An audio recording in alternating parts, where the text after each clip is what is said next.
then they're not testing you. But it is up to you to check. Other than that, please, I'll turn it over to Dave, and we'll go a countdown and start on my whistle. Well, thanks again, Dave. And, hey, gentlemen, just want to say thanks a ton for coming back to Tulsa. You make this such a great weekend, so I hope you have the day that you came here for. Let's go ahead and get you out on course, gentlemen, as this is it. It's time for Cry Baby Hill in 3, 2, 1. Get it on! All right, ladies and gentlemen, we just cranked this baby up. We are looking at our second highest category of men's racing right here, right now. Your category men, 1 and 2.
Well, it certainly doesn't take these guys to turn the throttle up to 9.5. It is definitely game on.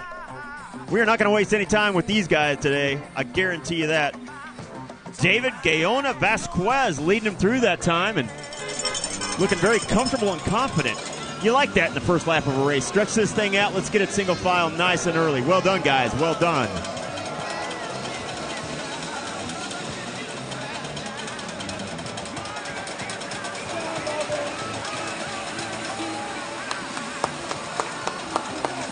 We'll make that call to podium for Christian Culpepper, Fisher Curran, and Philmon Waldinea.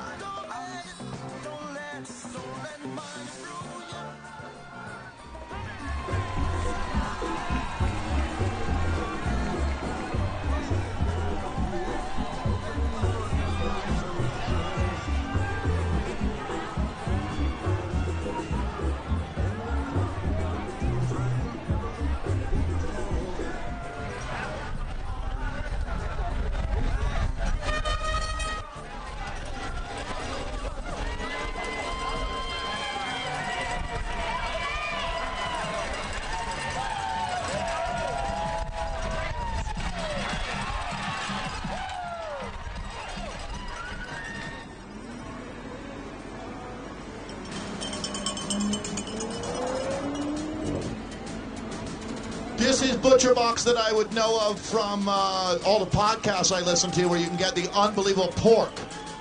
Yes. Go to butcherbox.com to get your subscription going. And it's unbelievable meat. It really is.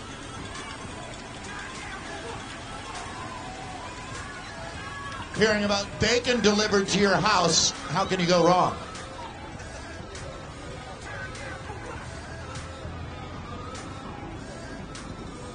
But Greg, when you take a look at our peloton right now, nearly single file, for all intents and purposes, single file as they come through. Ooh, you wonder what trip up Crybaby Hill is your notice written on. Yeah, I tell you what, these guys hitting out this 1 hour racing, there is no fear whatsoever in these guys' minds. And there's something about going through that sea of people on Crybaby Hill every lap that has to just, wherever you may be in those deep, dark places, has got to lift you up. Look at that crowd. That is just amazing. Whoa, got a little spill on the hill. You know, it's the first time I've seen this today. I obviously haven't watched every lap. I wonder what happened there, really right in the middle. I don't think that one is on the crowd, to tell you the truth. No, it definitely was not. That is all on the riders. I think that's racer on racer crime. Yeah. Yeah, we had a little cross of wheels, I'm sure. And easily happens. Here's a replay. Yeah, absolutely. You can see there's not a spectator anywhere near that. No. Right in the middle of the group there, a couple guys getting tangled up, and then the domino effect that we were so concerned about with world politics in the 60s is now playing itself out on Crybaby Hill. There you go. You don't hear about the domino effect much anymore, do you? No, but I tell you what, there might be some talk about Crybaby Hill and world domination that comes up. Good point. Well, I've been talking about it today, Greg. We've been watching it for years. I reflect back to our friend Dan Schmotz and the early years of this event, dropping a bunch of Omnium places after crashing in that corner on the last lap. That corner has taken many victims over the years here. Yeah, Dave, it really has. Of all the corners here, that one has had more impact on final results than any other. And, it's just one of those tough things. It's a very technical and tricky corner to begin with, but in a racing situation, even more so. Following up on yesterday's crash in the pro women's race, Erica Aller with 4 broken ribs. You could tell it was going to be a rib issue when we were watching that aftermath from the crash. But, all right, so... yeah, there was on Crybaby Hill.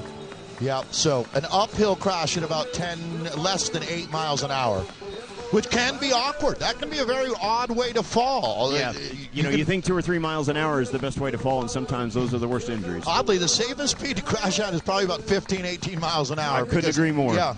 You bet. So here we go. I'm going to turn things back over to our podium here for our presentation, as these are our Cat 3 men.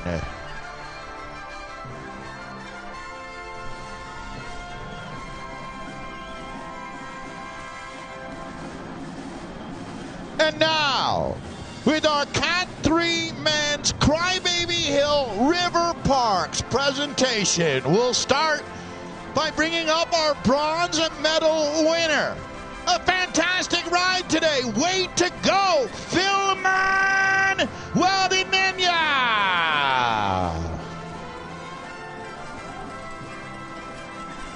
And now, riding for the Butcher Box team, our silver medal winner. What a weekend he's had. Great job, Fisher Curran.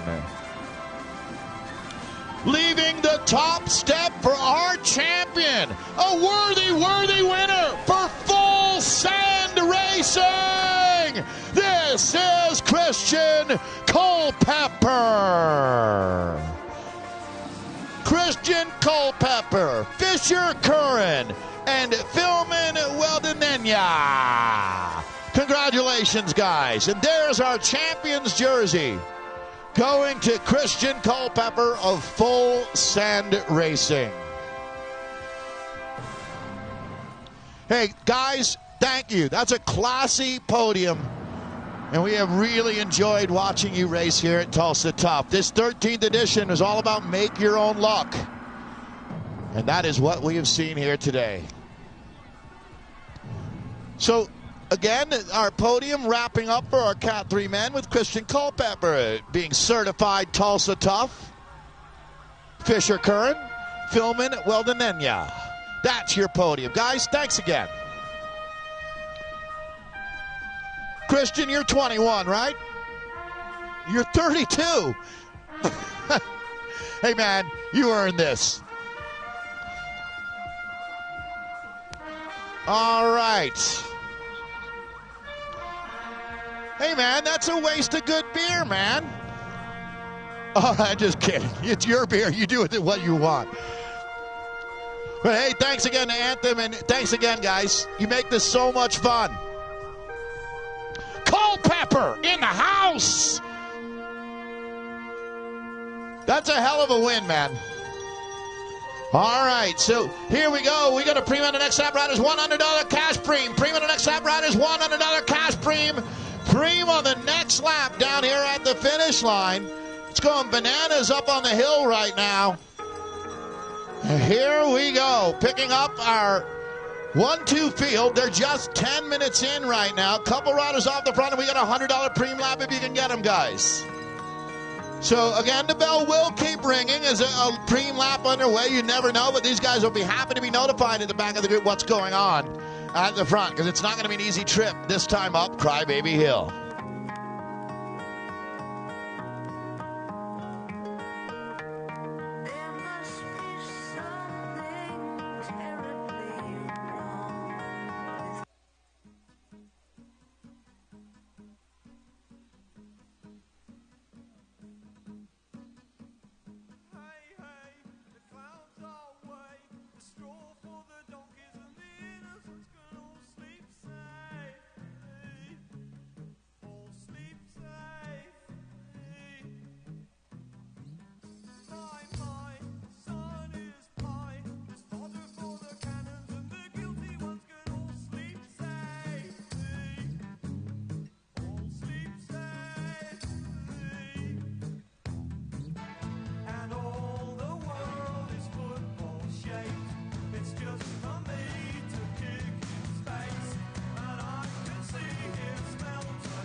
Very nice view of the party that is Crybaby Hill.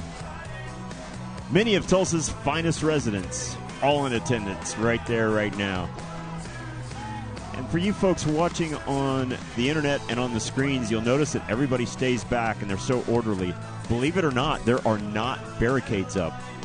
That is simply the crowd taking care of itself. They realize that it's a bike race first and it's a party second. All right, now it's party on. Gotta love that.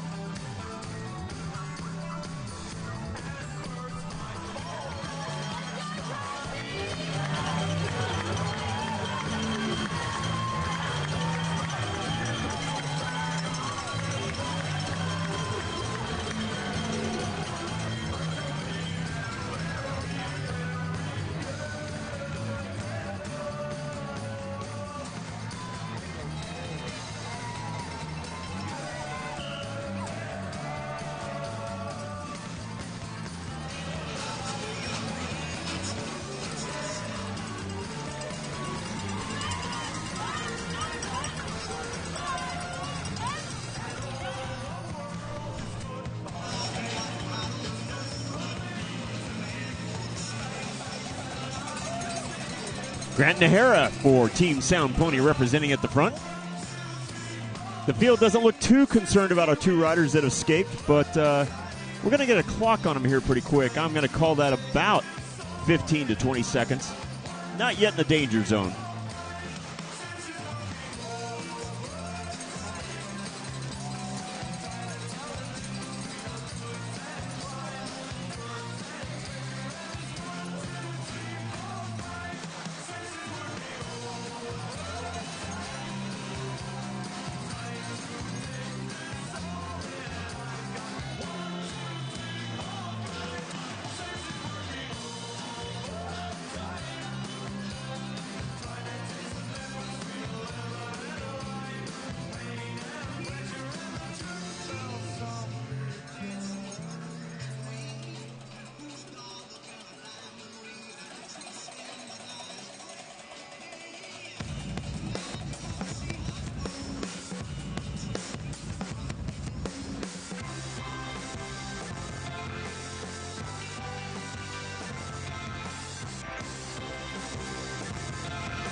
Well, well, well. If it isn't Cade Bickmore. Cade Bickmore comes from one of the true blue Colorado racing families. His dad has been a race organizer, promoter, and helped grow the sport back in Colorado. Cade now going to Marion University, where this young man has really matured into a top. Now, he's always been a great cross racer. Cade, when he was 12, was the kind of kid that would be helping everybody cleaning up after the very last race was over, helping his dad rolling up banners. You know, he'd be the last guy at the venue rolling out. Seeing him on the front of the bike race right now does a heart good. Great job, Cade Bickmore. He goes to Marion now, where he's part of that standout collegiate program.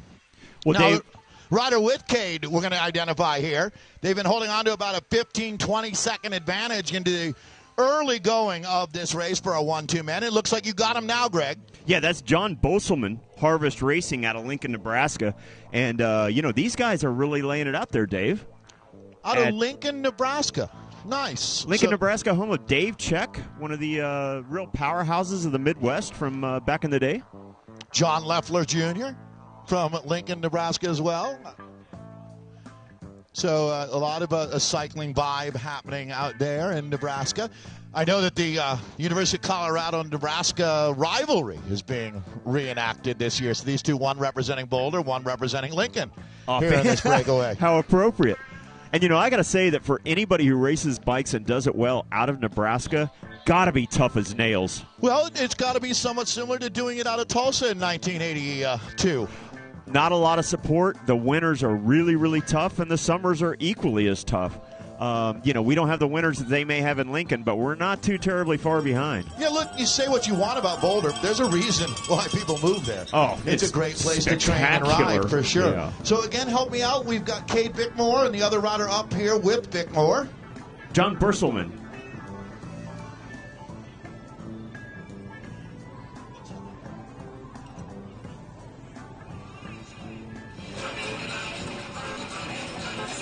All right, John Boselman, Harvest Racing out of Lincoln.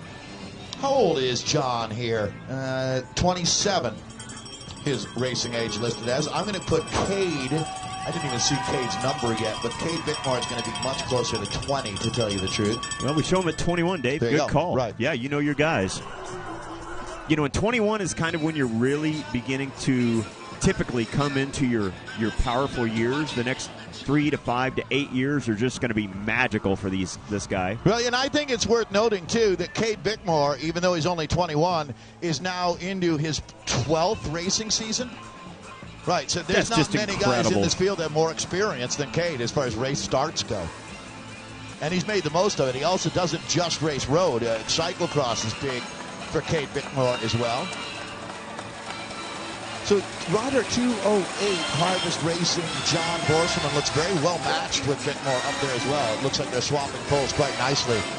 And as soon as I say that, it looks like Bickmore is off on his own now. Let's take a look at what's happening. Yeah, so there's some traffic that they're working their way through. This one's going to be chaotic, I can tell. But it looks like Bickmore now has dropped his breakaway mate, John Boselman. I think I have that right here. Dave, the way he dropped him, I've almost got to think maybe he had a flat. Something going on. Yeah, this doesn't look like what we saw just a lap ago. So we're going to start seeing riders getting pulled off the course. That is Cade Bickmore now, our leader here. Nice form through the corner.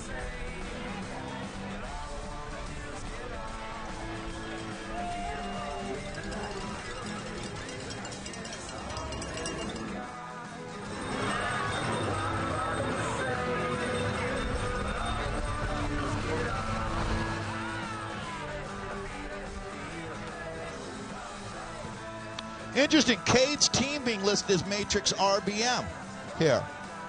Cade being listed out of Mesquite, Texas, but his hometown is Longmont, Colorado, just outside of Boulder. Probably remember Longmont from your days. Absolutely.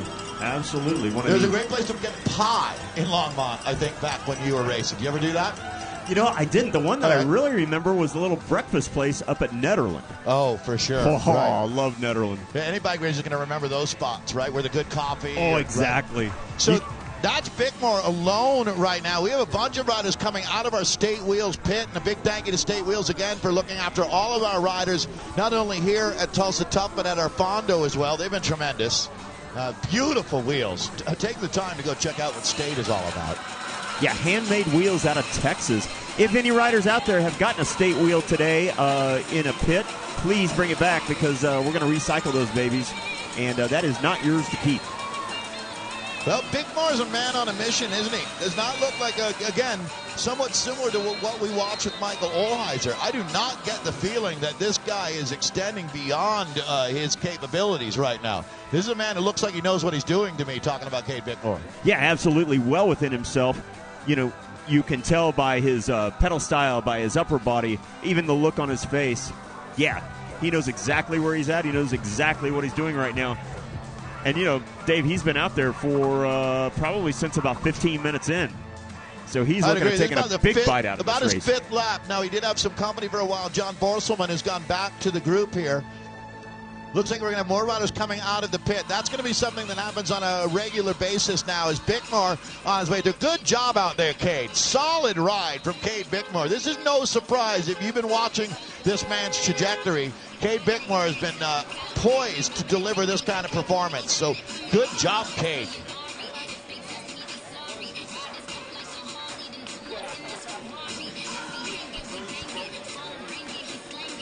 All right, this is, all right. So Cade Bickmore just going by now. Borselman, our leader, correcting ourselves here. This is getting to be interesting, isn't it? That last time up the hill. A big turn of events. And again, correcting ourselves. That is 208 John Borselman.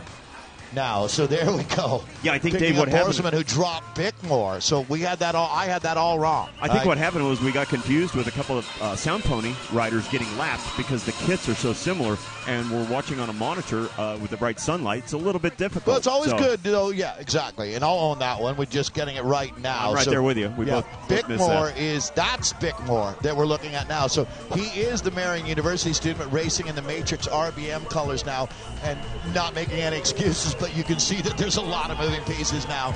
But again, that was Bickmore. He's second, of course. We're going back now. That high-vis black and high-vis kit is Borselman.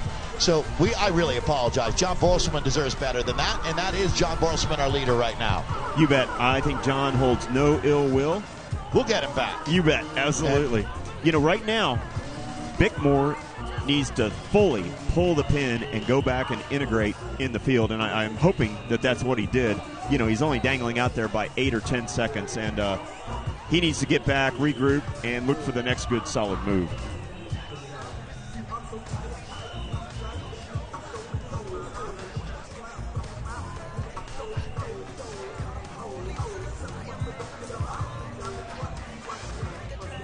John Borselman will get you a time gap. That's Borselman again, watching that clock running. So I'm going to go back to 35 when John came through. So we're already hitting 10 seconds. So, John, it's going to be a lot. As a matter of fact, this is going to be over 30 now. We're talking from John Borselman back to the peloton. What a ride. Focusing on our leader now. Borselman on fire out here. Second place coming through right now. That's going to be our second place rider, Cade Bickmore, that we're looking at. So Bickmore at, I'm going to use 20 seconds to Bickmore. Back to the peloton, more like 33 seconds. Back to the peloton. So that's our current splits. 20 back to Bickmore, 33 back to the pack. Well, be interesting to see what Bickmore does here. If he stays in the gap, the only reason to do that at this point is thinking that maybe a couple of guys will join you, and then you can ride up the road and rejoin Borselman again. Otherwise, he needs to pull that pin and go back. He's burning matches right now for no reason that I can see. Of course, I'm not out there riding the bike. I agree. When he was up there with Borselman, it made all the sense in the world, but now you really find yourself in a bizarre position where you've got a gap on the field, but you're not the front of the bike race. So what do you do? And I think you're right. Probably pull the pin on it and try to regroup and come back for later in the race. If I were Cade, that's what I would recommend. John Borselman, though, and Fuego right now, I wouldn't even worry about that gap back to Bickmore. I would talk about the gap back to the peloton. Absolutely. Yeah. I wholeheartedly agree on that. So if this is the first time I think that he's going to really hear what that split is, as John Borselman on his way through right now, riding for Harvest Racing out of Lincoln, Nebraska. I highly doubt Lincoln, Nebraska has a Crybaby Hill. As 35 seconds, the advantage now for Borselman. And we've got a $50 premium on the next lap, $50 cash premium on the next lap. Well, he should get that one. Dave, I'll lay you long odds on that. Not a lot of suspense around that premium. But well earned. Absolutely. That's a real reward for what this man has been doing out here.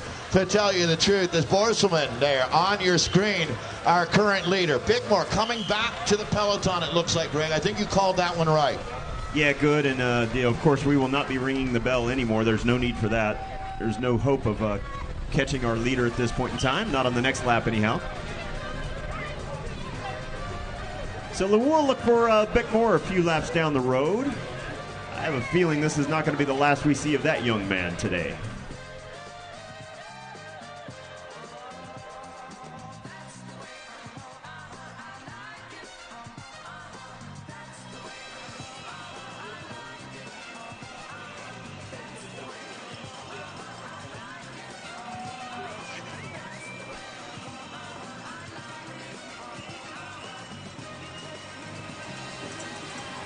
As we approach the halfway point, you may have noticed that our group is not quite as large and stout as it was when we began this little event. We're beginning to see some damage at the back of the field, and this is what we call in the business a race of attrition or a death march. And we're going to see that in the next 3 races, I've got a feeling. It's a hot day here in Tulsa. It's a brutal course. Do you want to hear my opinion on how hot it is? No, let's hear it. I don't think yesterday I did us any favors with my, it's not that hot. Not that hot. No, it's heat index that of hot. 104. But I mean, there's no way that anybody out here isn't covered in a sheen of sweat. Here's our leader picking up that $50 premium. John Borselman rolling through, and we're now half an hour into this slugfest. This is not the chase coming through. We're going to have riders actually being pulled now as they're going a lap down. As it's been that brutal out there. We're still waiting for the peloton. It's going to go over, again, 35 seconds is what we've been looking at. I have a feeling it's going over 40 now here. Yeah, Dave, I think so. Hey, for the local folks, we just had Brian Duvall roll through. Not having a great day because he's just not riding as much. He's had a little injury, but he was a winner here on Friday night about 3 years ago. So Brian's got the goods, just not this year. Yeah, right. It's going up.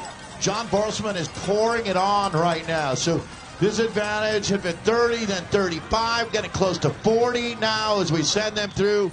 And again, just half an hour in, so really right at the midpoint now for our 1-2 man. Solo leader John Borselman adding to his advantage. Now we've got, I think we're going to start seeing riders starting to attack out of this peloton here at the midpoint of the race.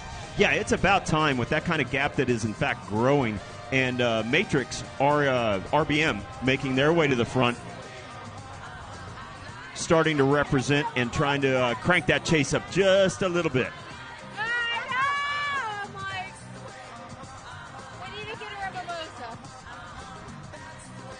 Surprised to see a group this large together at this point, to tell you the truth. Yeah, I think it might be a factor of that break.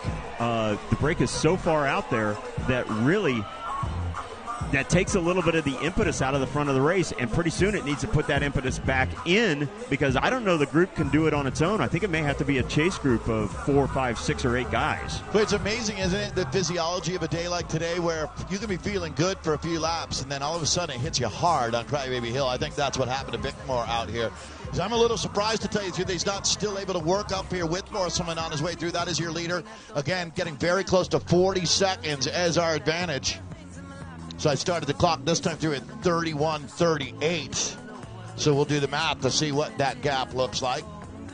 By the time we get to 32:08, we'll know that he's got 30 seconds, and it's going to be more than that. Well, Dave, I will tell you from personal experience over these 3 days, I'm trying to lose a few pounds, and so I'm checking my weight every morning. And these last 3 days, how'd you do? Yeah, God, I'm as light as I've ever been. Right, and that's not a good thing. A couple glasses of water, and you're going to be right back where you were. Right? Well, maybe a couple of gallons, and it's all water weight. But by point of saying, I'm not even riding a bike, and I'm losing weight. These guys, this is day 3 of 3 really hot, hard days of racing. And, yeah, it's going to have an effect on some of these guys. And somebody who's not used to the heat at all is going to feel it more than the other guys. This split has gone to 55 seconds. 55 seconds from Borselman back to the peloton now. So we are literally at that point now where we're at 1 minute. Amazing.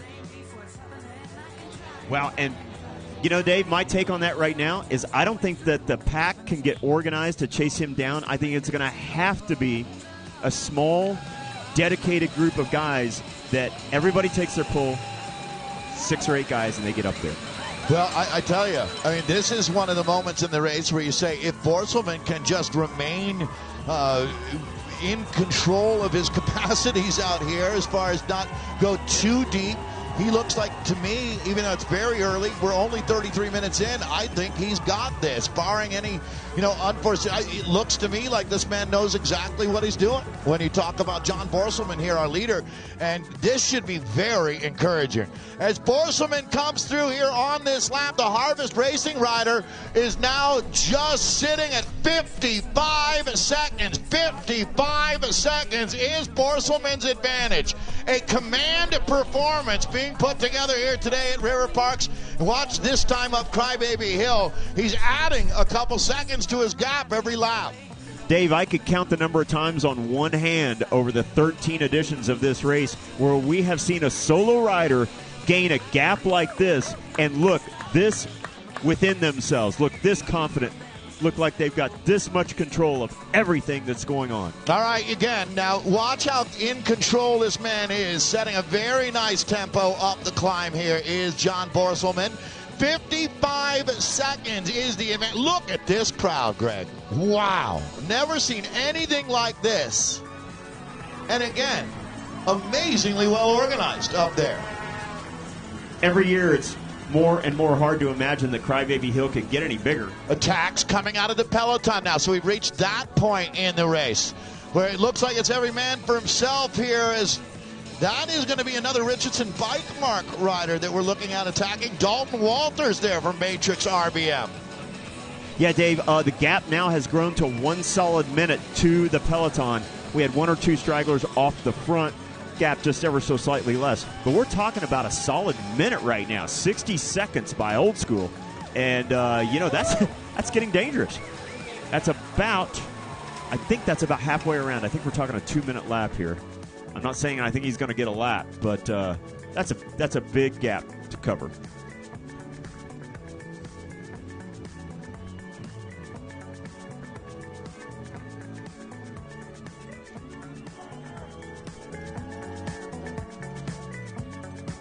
All right. So one thing has been established here. Borselman is in fuego today here in Tulsa as our leader for Harvest Racing out of Lincoln, Nebraska, going to the water bottle. Very wise decision here, topping off the fluids. At this point, you're not even topping off, are you? You're just trying to keep something in the tank here for the finale of this race. And we have a $200 pack preem coming up. So Smith Farm and Garden, their generosity continues here at Tulsa Tough, a $200 lap prize for the big group. So Brian making a good call, saying let's activate this group here now. We're down to 13 laps of racing remaining. Time to make your own luck out here. One man is doing exactly that. Luck favors the brave, doesn't it? Wow, and there is nobody braver out here today. Well, and now you're going to see the first attacks coming out of the peloton. These guys are going to time this one well because it is unraveling out the front now. So here we go, gentlemen. We've got a $200 preem on the next lap. Preem on the next lap. Pack preem on the next lap. $200 lap prize. Preem on the next lap. Preem on the next lap. $200 preem on the next lap, riders. And multiple splits now back to the field. It just got real here in Tulsa for our 1-2 man. Gentlemen, you're down to a $200 preem lap. Preem lap. $200 preem lap. Thank you, Smith Farm and Garden.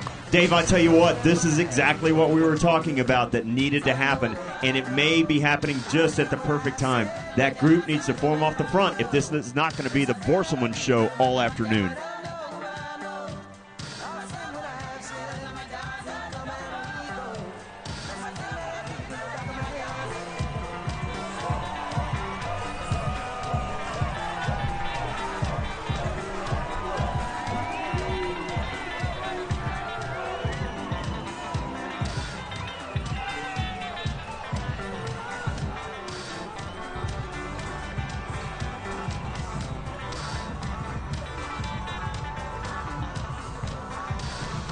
John Borselman, your gap is at 1 minute, but the cavalry is forming. Heads up, my friend.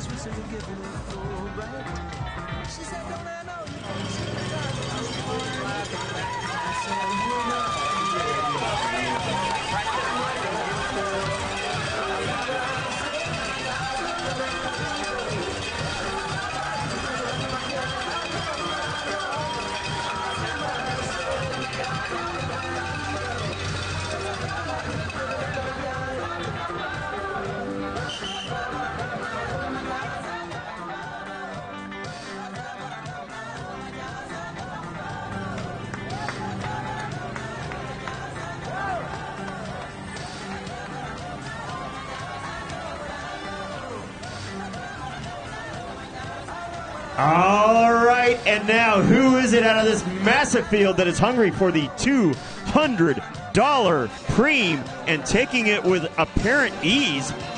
Preston Glace, Super Squadra, well done, well done. Talk about pouncing on an opportunity. Coming across the line, pumping his fist and smile on his face with ease. So there is $200 in the bank account of that young man. Nobody can take that away now. So we get back to the matter at hand. We've got a rider up the road with approximately a 1 minute gap. We've got 12 laps remaining. That's not a lot of real estate. The pack has time, but the time is ticking away.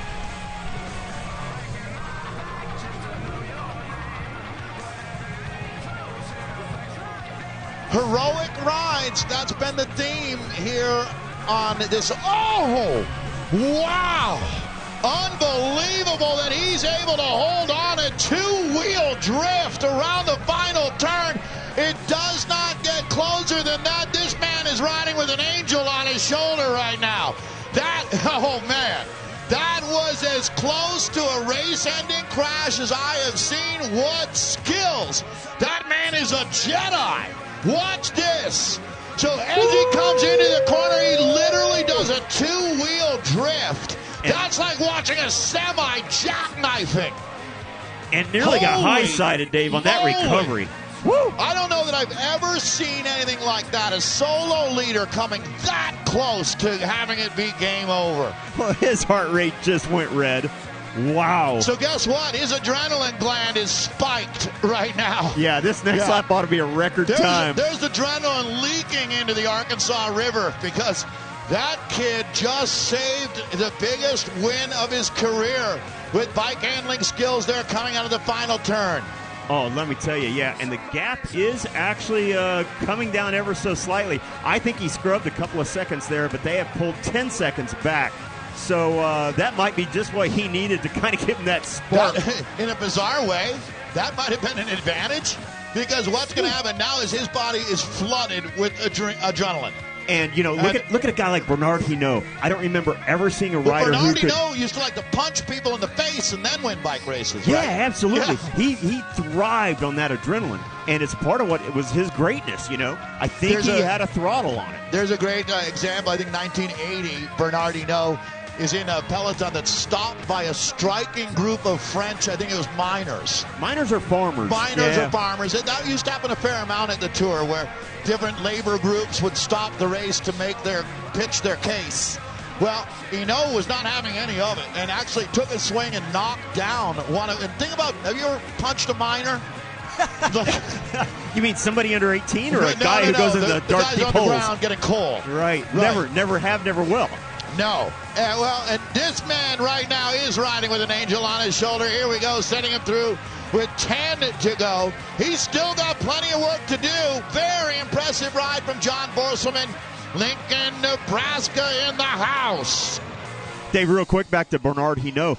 Where those guys made their mistake was Hinault was driving the winning break. And Right. they decided to not let the race pass, and Hinault was livid. And rightfully so. When's the last time you saw a guy wearing work boots get punched by a guy in cycling cleats? Lycra. Yeah. It's been at least a couple of weeks. Couple weeks, for sure. So, John Borselman, if he can pull this off, this goes down as one of the great rides in Tulsa Cup history. Wholeheartedly Brian agree. Jensen doing something similar to this about 8 years ago. On this very course. Yeah, may he rest in peace. Steve Tilford had some great rides here on this course. But today, as Richardson Bike Mart's got all their men up on the front, they're definitely trying to execute a plan here late in the race. 10 to go, guys. 10 to go. Solo leader. Let's get another gap for him here. 50 seconds. Still at 50. So even after all the drama 2 laps ago, he's still holding on to 50. It never went above a minute. 55, 57, 50 is where we've been clocking him here the last few laps. Well, and Dave, going back to that beautiful save that he made, as the laps count down, he may have been tempted prior to that to just push it a little further, a little further, a little further. If that gap's closing down, now he knows there is a limit. Well, exactly. And also, here's another thing. The problem was going to be home here in the next couple laps. Yeah, Dave, I think it's a combination of the peloton still having plenty of gas in the tank and Borselman beginning to run a little bit thin. I think something has changed in his riding style, his form. In fact, I'm going to get a lap time on him because he was running right at 2 minutes 2 minute 3 seconds virtually every single lap. Sustainability is something you hear a lot these days, and sustainability on this course, it's incredibly hard to keep a good average lap time going at this point now. Each trip up Crybaby Hill starts to really wear on you. I think that's obvious, isn't Yeah, it? absolutely. Especially with the 95-degree heat that we have. Borselman has been amazing today. So John Borselman has taken it down to 6 to go. Last check, 30 seconds is his advantage. Can this young man redouble his effort now, go into the water bottle one more time? He's been very smart about his hydration strategy. This guy definitely is an experienced racer. He knows what he's doing. And now we're going to find out, can the brave overcome the peloton? And Dave, the peloton has the bit between the teeth. Yeah, it's game on for these guys. And this is the kind of chase that is scary when you're a solo leader, because they are just tightening the vise right now. Twisting and twisting the screwdriver, and eventually the screw's head will be buried home. Yeah, Dave, I'm afraid that's the case. It's not written in stone yet, but it's beginning to be somewhat apparent that they've got some purchase right now back in that chase. You can feel they're grippy and they're coming. Yeah, absolutely. And look at the size of the group. It must be, I would say, less than even? That's it. I would say that's less than half of what we started with. Yeah. This is truly a death march today. And a solo leader now, we talked about how this climb is a two-tiered climb. There's a dip that you get to. You're about 2/3 of the way up. You go down for a block, start climbing again before you descend down to the finishing straight here. And that's Borselman that we're looking at on the screen. He'll be seeing 5 to go the next time through. He's got to be tapping on the gauge right now, running on fumes out there. Don't you know it? And I did not see him. It may have been the wrong part of the hill, but I did not see him grab a bottle on that lap. I would guess he could go through a bottle between over his head and into his body every 3 laps now. Yeah, well, and we're down to 5 to go. Hey, wanted to give a shout-out to Snowy Mountain Photography. These ladies and gentlemen are awesome. We appreciate their hard work. Fantastic. Yeah, Doing really a great job enjoyed for us this looking weekend. at their images from this weekend. So here we go. John Borselman, you're down to 5 to go. Credit where credit is due. What a ride from John Borselman out here today. And he continuing on. This has got to be turning into an out-of-body experience for Borselman right now. Don't you know it, Dave? I tell you what, that is just, and he wants this so bad. I'm rooting for him. I hope he can pull it off. Unfortunately, here is the reality. The gladiators of the road are coming. As gentlemen, you're down to 5 to go. 5 to go. And it looks like Richardson Bike Mart, they're coming. They've got, looks like about 35 guys left in this front group now. Dave, and that move is decimating what's left of this peloton. We might end up with less than 24 riders in that front group. Traditionally, that's about the norm. It really is. The attrition rate at Crybaby Hill is off the charts. Well, this race is going to get reset. I had Borselman's gap at 17 seconds that time through. So, writing's on the wall, I'm afraid. And what a valiant effort, but I don't think today is going to be his day. And this is the problem. Look at the kick right there. There's going to be multiple riders who still have some snap in their legs. This time up the hill, he's giving back 10 seconds, it looks like. The guy's working. No question, John Borselman has done a tremendous job here. But the reality of nearly an hour out in this heat, and he's been in this break for 40 minutes now. Borselman has really got to be feeling everything weighing on him here. And guys back in that peloton, I wouldn't say anybody's fresh, Greg, but they're significantly fresher.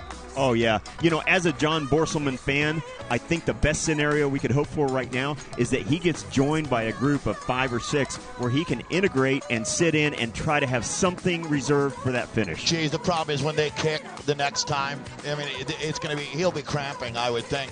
That's going to be one of the biggest things that you're dealing with here now is the fact that the next big effort that you make very well could be the last. We all, I think, well, if you've raced, you know that feeling when your body is dehydrated, there's very little left, and you're afraid that if you go too hard, you're going to lock up. This guy has been amazing today. 4 to go for Borselman. 4 to go for our solo leader, John Borselman. The peloton now is starting to unravel behind him. One solo rider attacking out of the group. That's going to be RBM. It's Tyler Cloutier. Tyler Cloutier, a big engine is coming now. Here we go. They're galloping into the finale. Dave, if you take a glass bottle and drop it from 20 feet onto concrete, you don't see it shatter like this group is shattered. This is pure decimation of the men 1-2 field.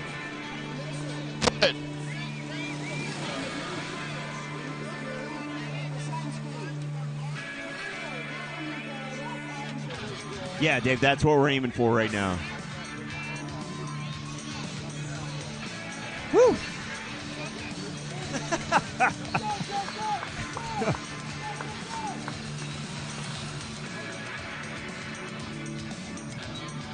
Yeah, surely they're not calling it quits. I think these ladies were banished from Crybaby Hill.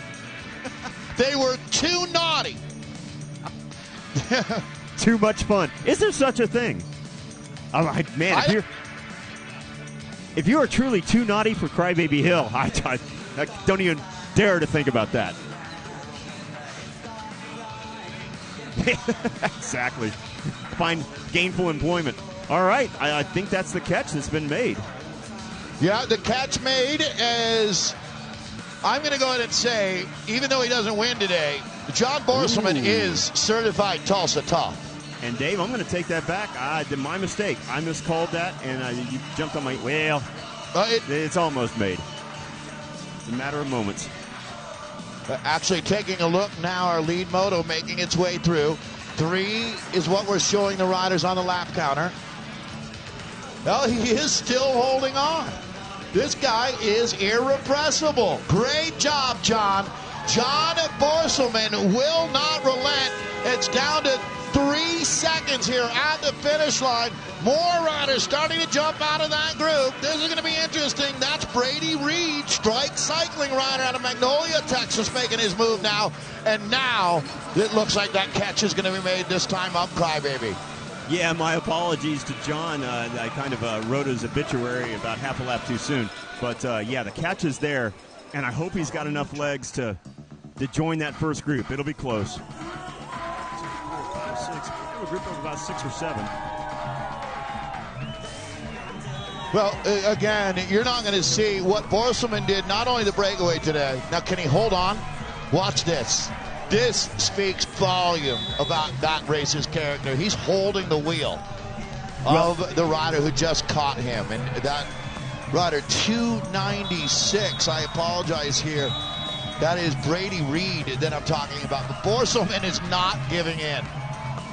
Well, and Brady, hats off to him. He may realize that Borselman earns a shot at second place and may be willing to tow him in for these last 2.5 laps. Yeah, he's holding on. Yeah, This is really, really impressive. So, again, we have this. I want to make sure we're right. Brady Reed, help me out here with your good eyes. Brady Reed, 296.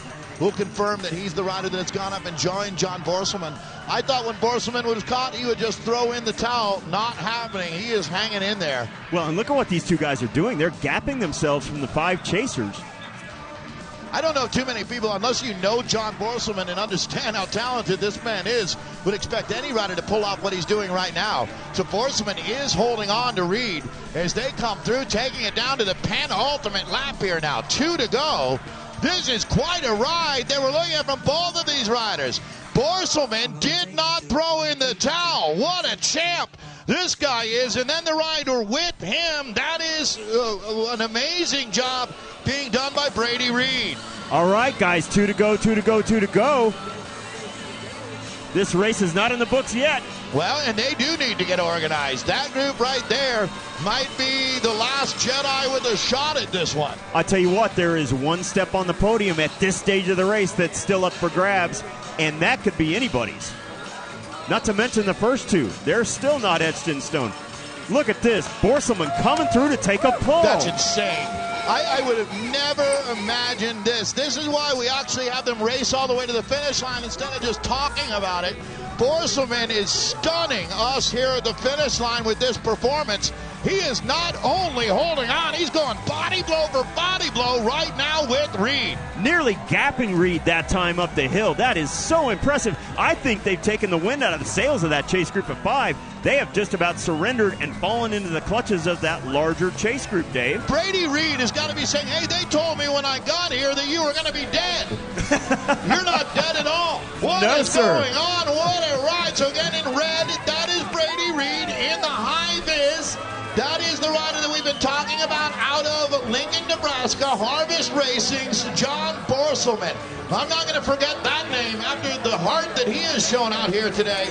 And we're putting it down to 1 on the counter. We're down to 1 lap of racing remaining when we bring our leaders through. These guys look like they're hitting the top of Croix de Fer. They are absolutely Another rider has got up and joined. It is now the 3 riders on the front taking that turn, bringing them down on the River Road, and we are down to it.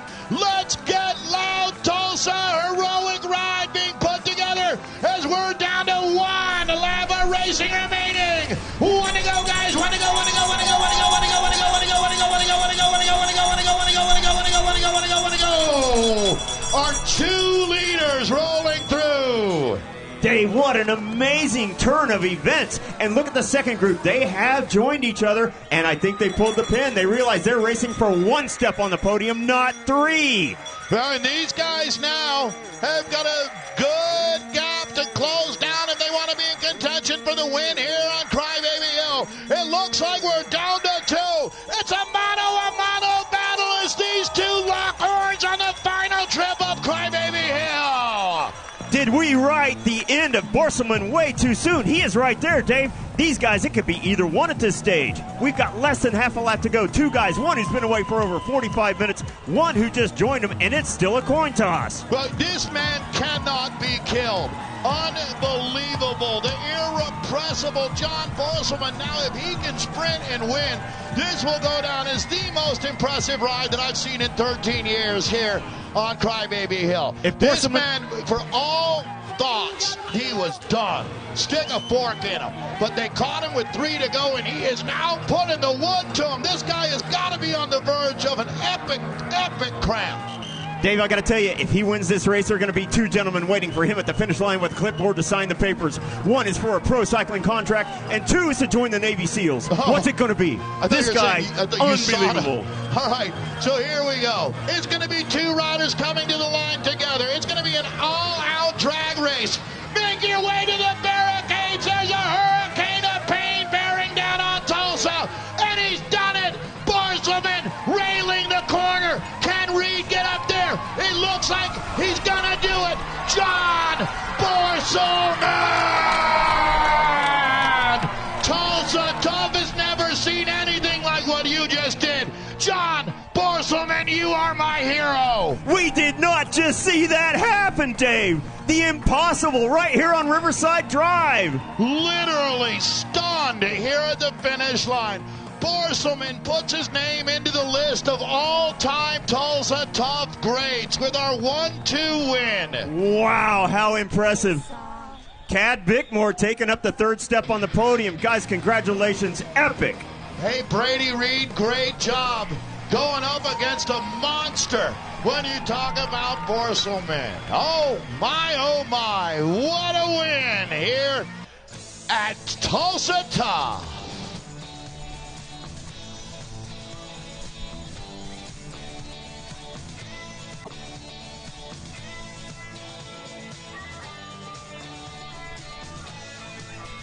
Well, this guy taking a look now, John Borselman on his victory lap here.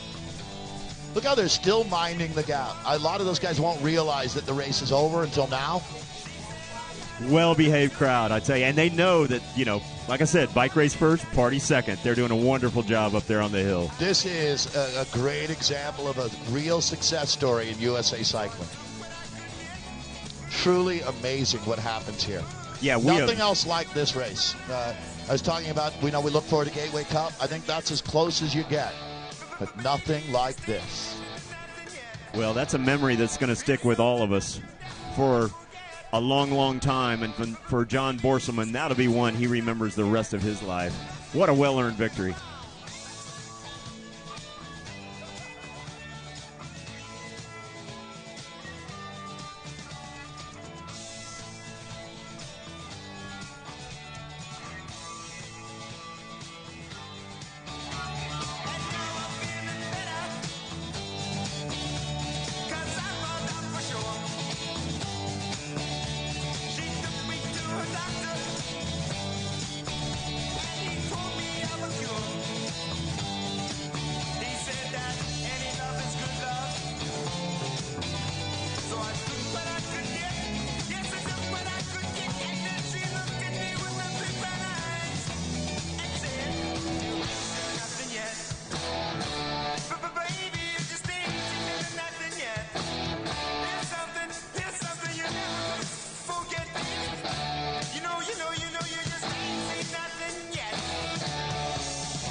Ladies and gentlemen, welcome to the 13th edition of Tulsa Top. It's all about make your own luck.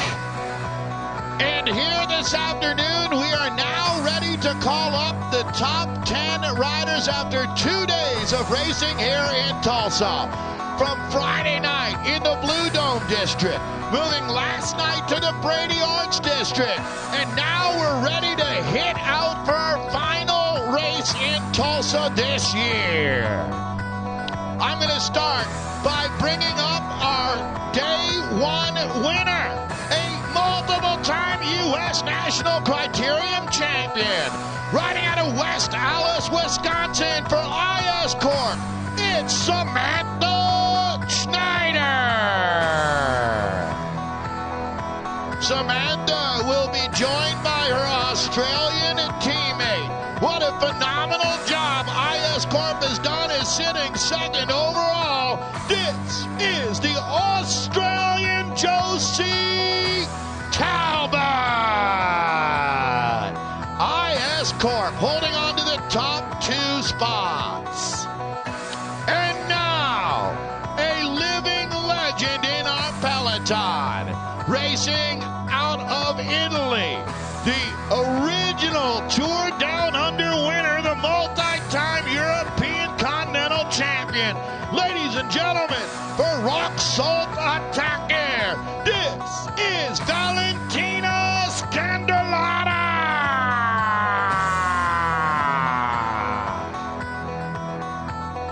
Your breakthrough rider of the 2017 season remains in fuego here in 2018 with a big win at the Alabama Classic. Riding out of Asheville, North Carolina for Hagen's Berman Superman, meet the future, Lily Williams. Lily will be joined by our second Australian in the top 5 right now. A former winner here at Tulsa Top, sitting 5th overall for Hagen's Berman Superman, meet Peter Mullins.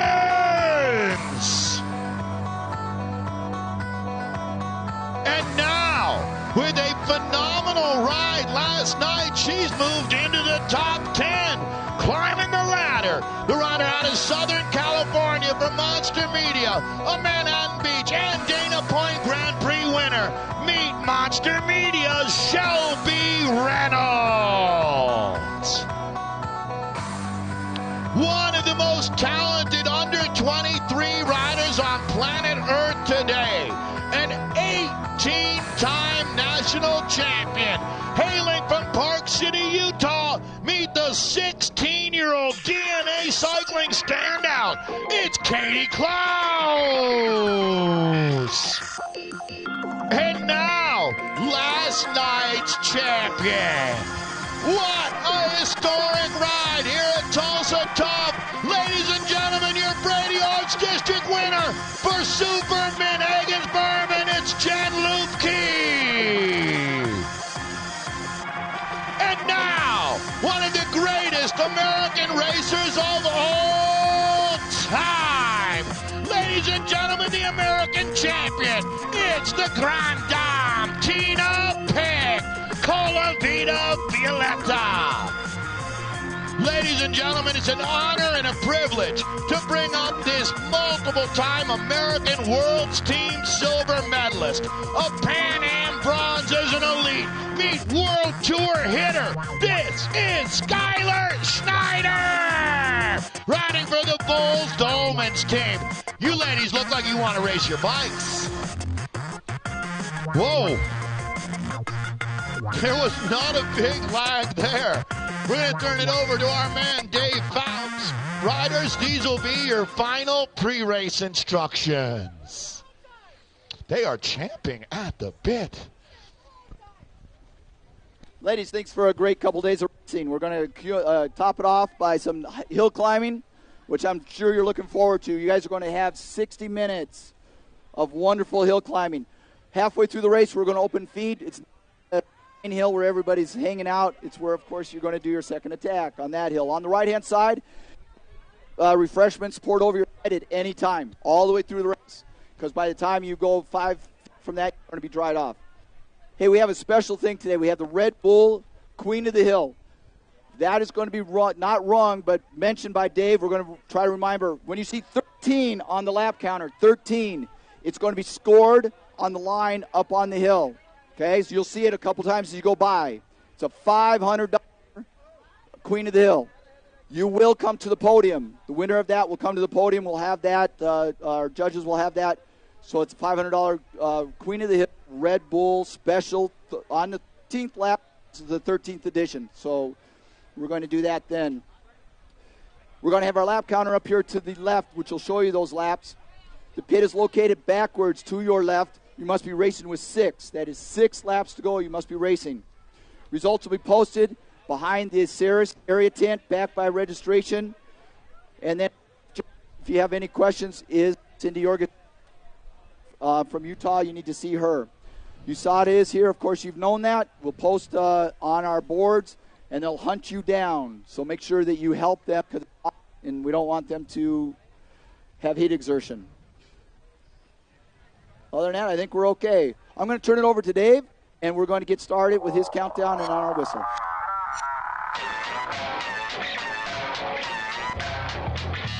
Ladies, we are locked and loaded. This is not a drill. This is Crybaby Hill, and we're ready to hit out in 5, 4, 3, 2, 1. Andiamo! Pro women are on course. All right, Dave, part 1 of our 2-part finale. Pro women on the course for their 3rd and final race at 2018 Tulsa Tough at Crybaby Hill.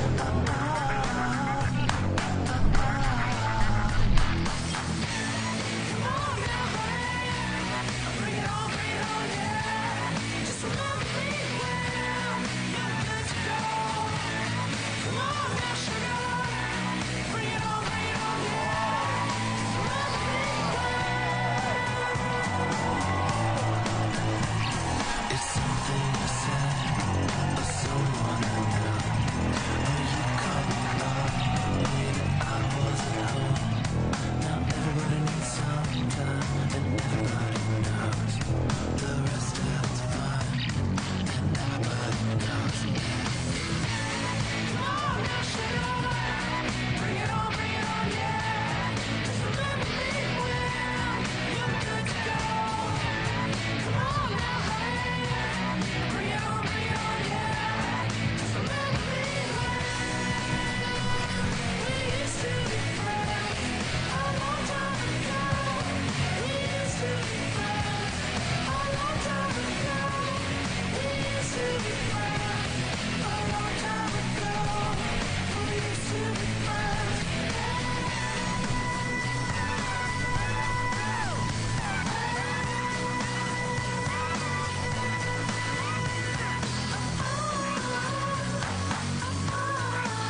Well, the way that Hagen-Furman rode last night, I haven't seen a team put together a better performance than that in my announcing career. One of the best wins in the history of American cycling, in my opinion, happening last night. Yeah, Dave, and you've seen countless races, and that is a big say right there. I have to agree, just amazing racing. Christina Goki-Smith up on the front there as she has Skylar Schneider with her. Names we're going to be mentioning quite often today, I've got a feeling. Yeah, absolutely. Thanks for putting that back, guys. It's all well done. It's all cool. Thanks for being here.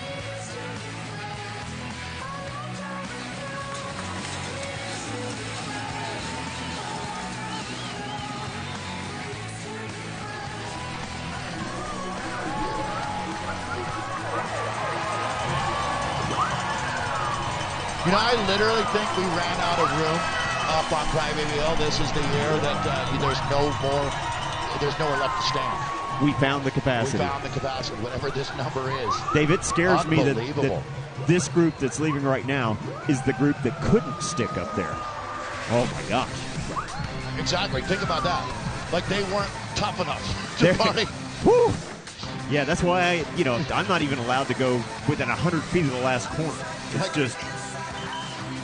Yeah, there really is nothing like it when you talk about this experience. And I think, really, it was the pro women that first fully embraced Tulsa Talk. When you look back on year one, I think it's been the pro women that have been our standout field. Lately, the Master A men have really come on strong as one of the best races, but these ladies helped put us on the map. Well, the quality of the field is just stunning, absolutely stunning. We've got national champions from around the world, world championship medalists, Olympians. It just goes on and on. How about Rachel Langdon? There's got to be some kind of special accommodation that we can give Rachel after the way that she's been riding day after day. And there she is back on the front again. Very impressive job by Rachel. I have Rachel's living in Louisville, Kentucky. I'm going to have to make sure that's true. I know she spent some of her life there. And that's Langdon right on the front with the white helmet, white and black kit. Grey Goat Racing. I'm impressed. She is one of the riders that has made her mark on this year's Tulsa Talk.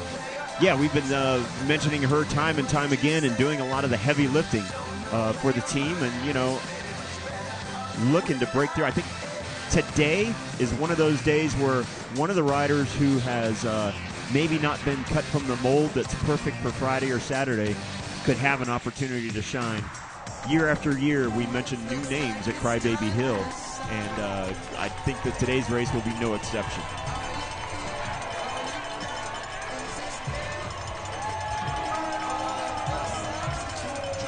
Hey, let's paint the picture for everybody watching on the World Wide Web. We've got great numbers this year, so thanks to everybody for dialing us up.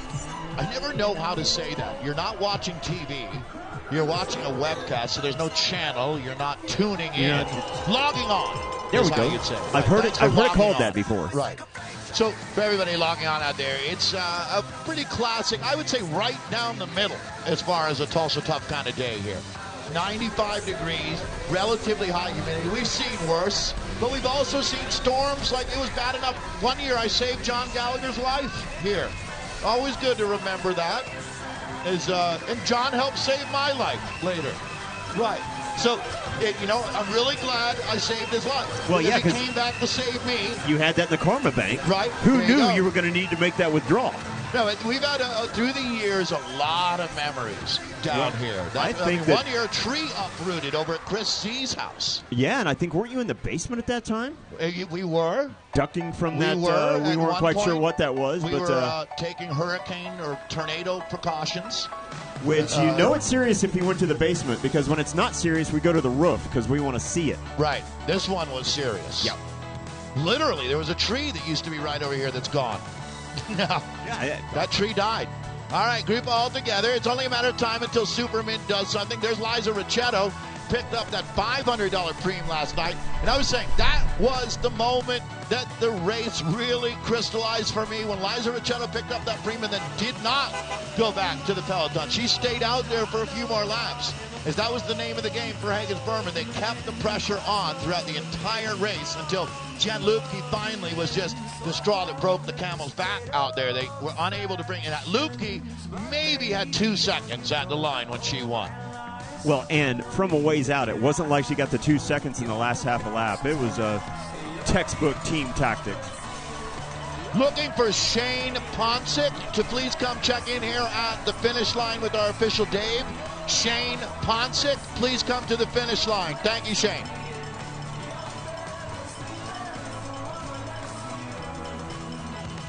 Well,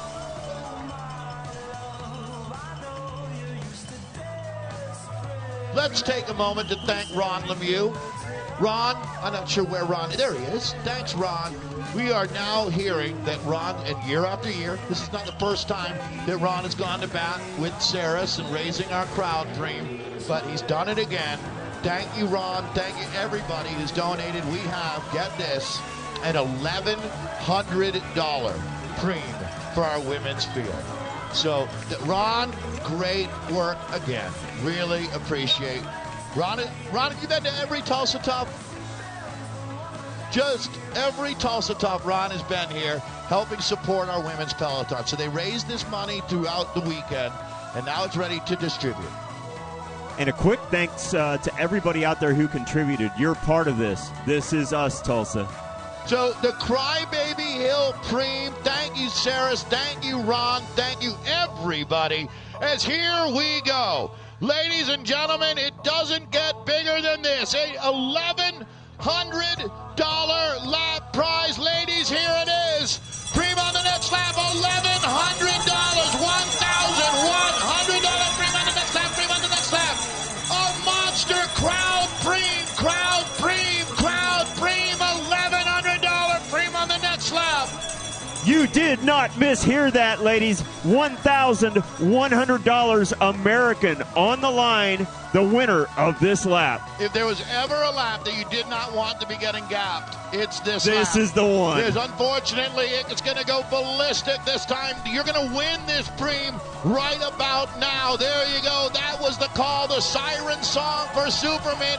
And we've got the first Superman Hagens-Berman rider hitting out from the peloton. They're going to try to win this Preem from a lap out. Dave, and I tell you, you want to talk about a move that's going to get a reaction. We are early into this race. We have fresh legs. We've got $1,100 on the line that will only go to one rider. I've been announcing for 15 years. I'm going to say I've seen not even 10 Preems in all of that time that have gone over $1,000. And how many of those were here at Tulsa Top? At least 3. At least half. half. Okay, half. Right, yeah. Wow. So impressive job by everybody. Tulsa Top, you love this event, and Tulsa, you show it. So here we go. A $1,100 Preem. That's going to be Skylar Schneider up there. Boy, Skylar could use a little deposit in the education fund, I would think. I would think so, and I tell you what better opportunity than this, Dave? 20-year-old Skylar Schneider, one of the greatest talents in the sport today. We're lucky to have her racing with us. She rides for the Bowles-Dolmans team. I last night called them the New York Yankees of professional cycling, the Minnesota Lynx, whatever it is. That's one of the biggest teams, and she is a massive talent. Watch out for Skylar Schneider here. They're going to be galloping at $1,100 on the line.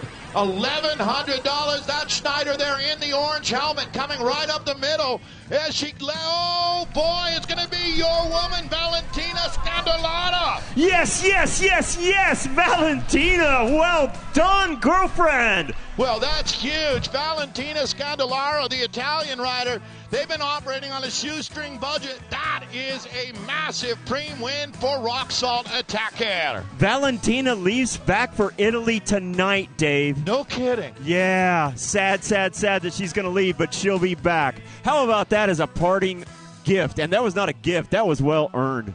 Yeah, well, and Skylar was contesting, everybody contesting for an $1,100 Preem, but Scandolara, now, these ladies have been traveling around the United States. We saw them at the Tour de Gila. They were over at Dana Point. So that's really, really a karma rebate for some hard-working women in the pro peloton.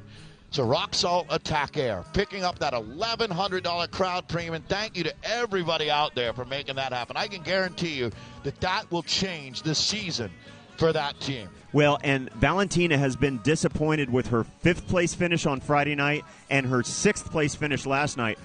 And when a rider is that disappointed with that good of a performance, you know there is something special in the bag, and they cannot wait to put it to work. And there is nothing like a one-place prize of that magnitude to display your talent in full effect.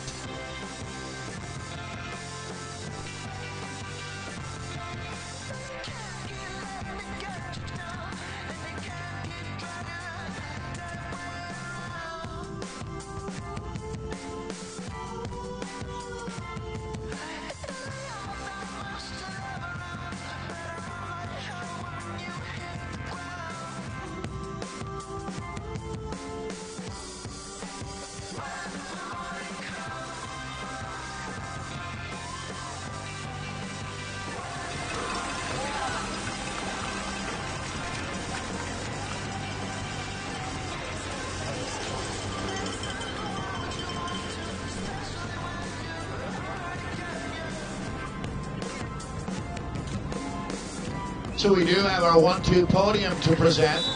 John, what a hero. What a day for Borselman. I see his brother is stoked on Twitter as well. Yeah, that's nice. I mean, that's one of the great things about Tulsa Tough as well, is that your brother got to watch you race out there. I'll never forget that one. That's for sure. Dave, that was one of the most awesome displays of sports in general that I've seen being on this planet for 59 years. In the world of cycling, I could only think of, honestly, 1 or 2 or 3, and that counts every level of the sport.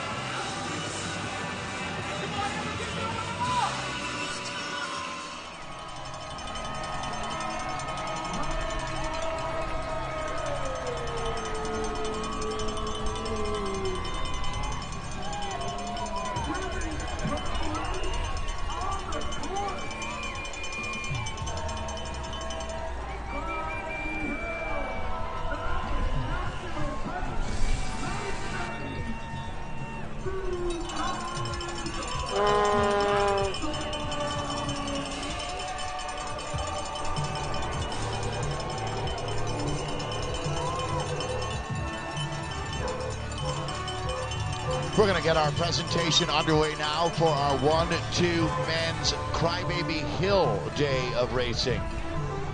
Well, he went in the early breakaway. He was able to come back in the second half of the race and make his name known as well. That's a great ride today from the Matrix RBM Strongman. Let's bring up our bronze medal winner, Cade Bickmore for Matrix RBM. Well, he went up and made the race, no question. Riding for Strike Cycling, he'll take the silver medal. Fantastic ride today from Brady Reed, our silver medal winner. And now, this leaves the top step. This will go down as one of the great rides in Crybaby Hill history. Unbelievable, out of Lincoln, Nebraska for Harvest Racing, the can't-miss kid. It's John Borselman. You are certified Tulsa Tough. John Borselman, Brady Reed, and Cade Bickmore. That's the future of American cycling. Congratulations, guys. Awesome job. So Andy Rose will present our winner's jersey to John Borselman here on Crybaby Hill. And guys, we'll be back with our Omnium presentation a little bit later for our 1-2 man. But it's looking good, Kate.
So, all right, after that Valentina Scandalata Preem pickup, it looks like we do have a solo attack now that has gone clear. This one's got some legs. All right, this is going to be interesting now because as we pick up on our way through, Amity Gregg, nice to see Amity really taking a big turn on the front now. Peloton not quite responding yet. Everybody looking around. There's Summer Moak again, doing a good job. Unfortunately, we should mention we lost Erica Aller after last night's crash late in the race. So Summer Moak has been doing such a good job riding as a teammate there on Rally. Now, I think he's alone, as I just saw Megan Heath pulling out as well. So she'll be the last Rally rider in the mix here. Talking about Summer Moak out of Arizona. We're really down to what I would imagine is going to be a rough trip up Crybaby Hill. Again, Amity Gregg attacking as our solo leader now. And I'd say that was about 15 seconds in hand that she had. So nice little gap. Head start as they hit Crybaby Hill once again here.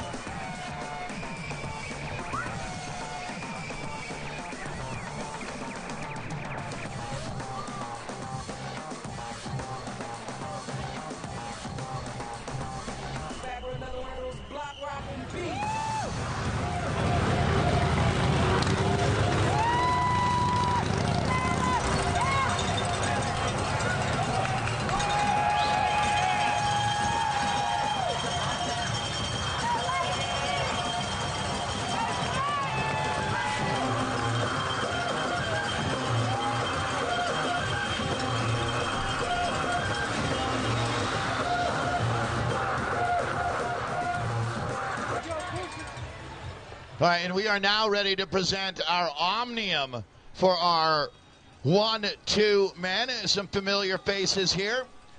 Although I don't see our third place rider right now. Let's see if we can get him over here. We're going to do it anyways. Zachary Carlson will end up as third in our Omnium. Second place, you just met him, John Borselman will be second overall. John, head on up. Andy, let John know to get on the podium as our second place finisher in the Omnium, John Borselman. And it is Cade Bickmore winning our Omnium overall. So congratulations, guys. There you go.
Preem on the next lap, riders. Preem on the next lap. $100 cash. Preem on the next lap, riders. Preem on the next lap. $100 cash. Preem, courtesy of Galvanized Salon.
Wow, razor thin margin there. Ganser taking that $100 galvanized salon preem. Well done, ladies. We got two riders sitting at about 10 seconds up the road. And we are just one lap away from our Queen of the Mountain Preem. One lap away from our Queen of the Mountain Preem, ladies.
Okay, big moment coming up here now. I see the lap counter turned down to 13. This is our make your own luck Red Bull lap. So as they come through, there is a preem, a $500 Red Bull preem at the top of Crybaby Hill.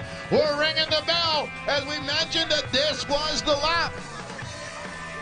And that is our leader. No bell, but they are on the Red Bull lap. Dave, correct? Yes. So they are on that is a $500 breakaway right there. Leanne Ganser going to pick that up rather Good handily, for Dave. her. So Leanne Ganser has timed this perfectly right now.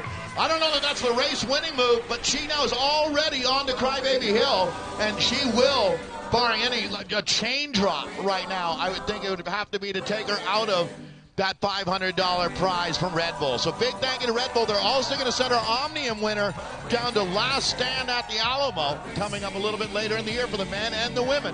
How exciting. So, yeah, we did that last year as well. We have a couple Red Bull stars like Colin Strickland racing with us here. But right now, obviously, the story is our solo leader. Yeah, and I tell you what, Dave, she is Leanne Ganser about to pick that up. In fact, she may have it in the bag by now. She's out of Austin, Texas with the Wolfpack Hyper Threads team. Another team, I'd say, a lot like Meteor Intelligentsia, an up-and-coming squad. And boy, did she time that one right. I don't know if that was luck or experience or a little of both, but either way, she has done a great job.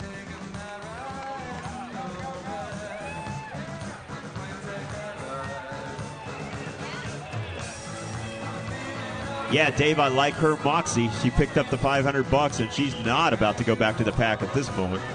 Yeah, I honestly wonder, was this a strategy and a tactic to pick up the preem, or was this the natural, the way that the race is playing out, that she just happened to be in a breakaway at the right time? But she will pick up that $500 Red Bull preem, making her way back down here now on the riverbed. Dave, speaking of how did this happen, it leaves me shaking my head a little bit because there are plenty of teams out there that should have had this preem on the radar. And, they were told on the start line, hey, with 13 to go, we're going to be offering $500 at this line.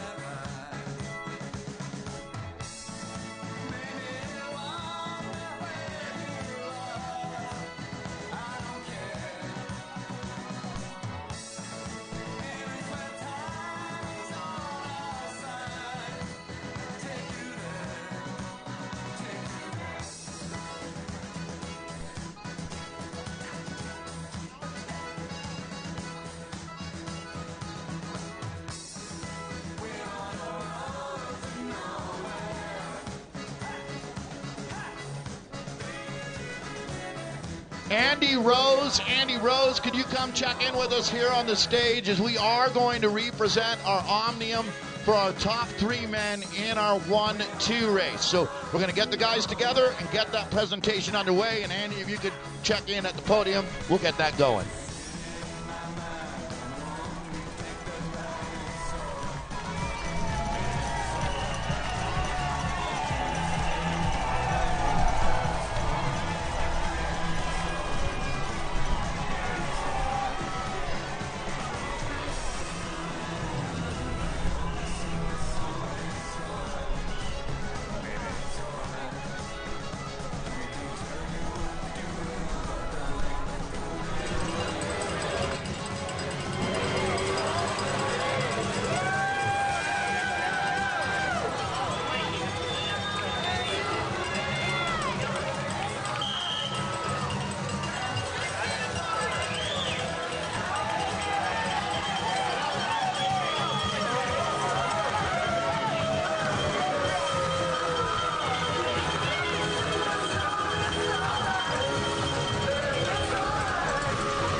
All right, this is our solo leader now, the Wolfpack Hyper Threads rider, and again, making her name known. That's Leanne Ganser rolling through right now. Keep it going, Leanne, looking very comfortable on the front.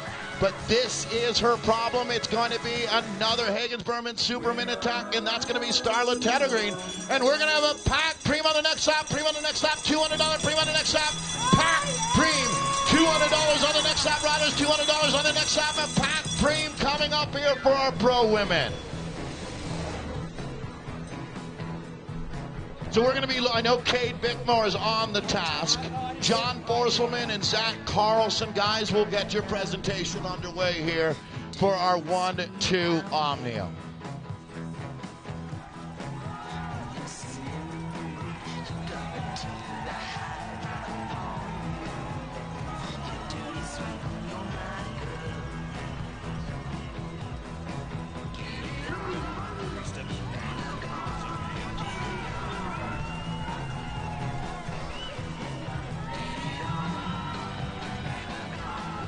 Thanking Smith Farm and Garden for yet another Preem here.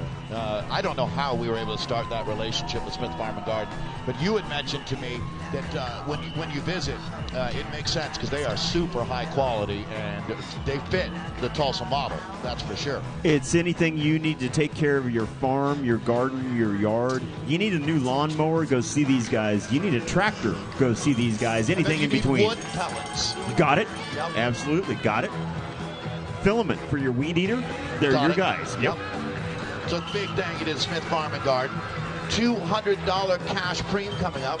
Through the years, they and bicycles in Tulsa, they're in for way more than $10,000 in Preems. They have Way rung more. the bell, Dave. Yep. They have rung the bell. Whew. All right, so after last night and the drama that we saw there, I have a feeling that this race is going to be made in the last 15 minutes. There is a huge group of women together here at 11 to go.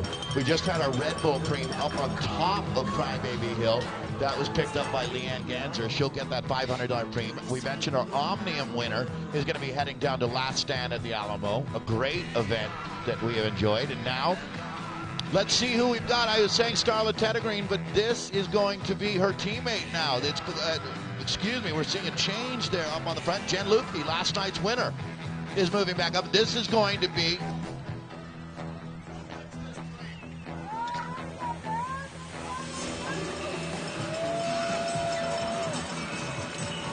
so Lupke was already off the front when I actually had his Teddergreen, but it was Lupke. It was already off the front when we rang the bell. So winning that Preem, Greg. That was Esther Meisels. These are some new names that we're hearing here. Leanne Geyser, Esther. Nice job, ladies. Well done, well I'm done. impressed. Especially with the heavy hitters that you've got in this field. To hear riders having breakthrough rides is super impressive. As normally, you'd expect teams like Hagen's Berman to just pile it on. But right now, these ladies are really standing up for themselves. Dave, part of the genius of this weekend of racing is the 3 courses that the founders put together. And this third day, we are throwing literally one of the epic courses in North American criterium racing at these fields, and it's a bear. Yeah, this is one of the hardest days of racing in America. Unfortunately, we've lost what was the Nature Valley Grand Prix, now North Star, but they had a day that was awfully tough. Chilkoot Hill. At Stillwater, Minnesota, that was very similar in a lot of ways. So that, unfortunately, is no longer with us. Maybe they'll be able to bring it back. We're certainly pulling for them up there in Minnesota. Great folks run that race. But the other day that I say is comparable would be Nevada City, the second oldest race. And I know Malcolm's daughter lives in Nevada City, and he'd be very familiar with that race. They also have used crowdfunding to keep the race going, and I'd love to see them get their feet back underneath them. Second oldest race in America, with Somerville dating back to World War II being the oldest race, continuously running race in North America. And then you've got Nevada City, the oldest race west of the Mississippi. And for the first time ever, moving off of Father's Day. So they're making adjustments to stay viable. Stay relevant, yes. You bet. Well, this is Lupke, last night's winner. We love Jen Lupke, that's for sure. Right out of Bend, Oregon. And then we'll talk about a breakthrough. Leanne Ganser impressing everybody here today. And that's the gap that we're looking at here now. The peloton is starting to activate here as we come up on 9 to go. 9 to go for our pro women. Meteor, Intelligentsia to the front. IS Corp rallying the troops. It's go time here for the finale. 9 to go, ladies. Dave, and we are seeing the effects of 3 days of racing. If we had put this race, Crybaby Hill, on Friday night, to have a little bit different effect on the riders. But after 2 hard days of racing, we throw this beast of a course at the field. And between that and the heat, this always becomes a race of attrition, a death march. The field we're looking at now, just a fraction of what we started with. And these are some of the best women racers in the world.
With 8 on the lap counter, there go our 2 leaders, looking very, very comfortable and establishing a very impressive gap at this stage of the race. Peloton looks like it's about to get engaged.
Well, Jen Lupke up on the front right now certainly made a lot of fans last night.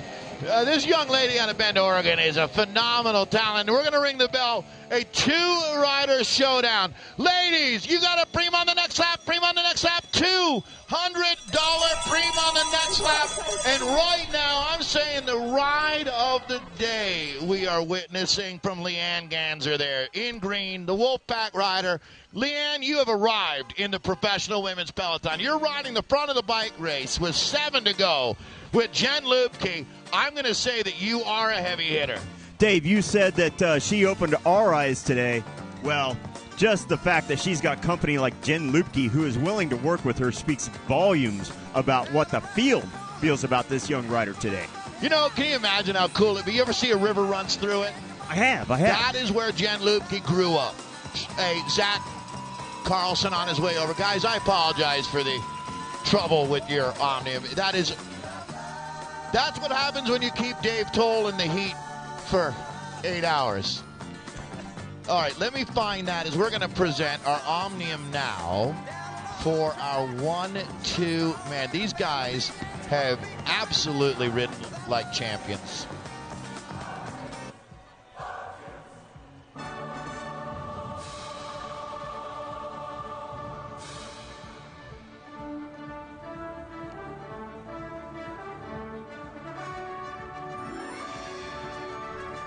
Well, now as you see Leanne Ganser attacking Jen Lupke on Crybaby Hill, these guys made the race here this weekend. Let's honor our top 3 in our overall Omnium. And each one of them has a special hairstyle going. 3 very good-looking young men. And now, I'll bring up our 3rd place finisher. And a few of these guys go to Marion as well. But for Texas Roadhouse, great job, Zachary Carlson. 3rd overall in our Omnium. Joining Zachary for Harvest Racing, today's winner, a true champion, it's John Borselman, 2nd overall. Well, and now a classy young man. It doesn't get better than the pride of Longmont, Colorado. Ladies and gentlemen, for the Matrix RBM team, our overall Omnium winner, it's Cade Bickmore.